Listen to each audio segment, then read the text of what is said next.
દેશના ઉત્તર ભાગોમાં જે પશ્ચિમ વિક્ષોભ આવે છે તેના કારણે લગભગ હવામાનમાં પલટો આવશે. ઉત્તર પૂર્વ ભારતના ભાગોમાં મહત્તમ જે પવનની ગતિ રહેશે તે લગભગ 70 થી 90 કિલોમીટરની ઝડપના પવનો ફૂંકાઈ શકે અને વરસાદ અંગે જોઈએ તો 20 મિલીમીટરથી કોઈ ભાગમાં લગભગ 90 થી 100 મિલીમીટર જેટલો વરસાદ થઈ શકે.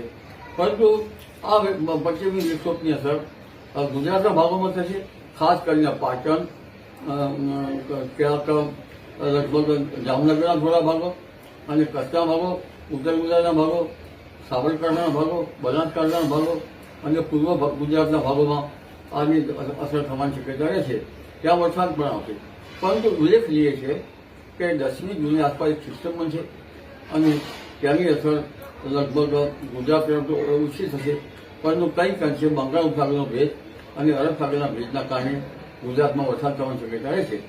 આ સિસ્ટમ ગરમી બનશે, ચોમાસું સક્રિય થશે અને 12 જૂનથી ગુજરાતના ભાગોમાં ચોમાસું આવી જશે. 14 થી 16 જૂનમાં ગુજરાતના દક્ષિણ છેડે ચોમાસું આવી જવાની શક્યતા રહે છે અને લગભગ 12 થી 16 કે 17 કે 18 જૂનમાં ગુજરાતના ઘણા ભાગોમાં વરસાદ થવાની શક્યતા રહે છે.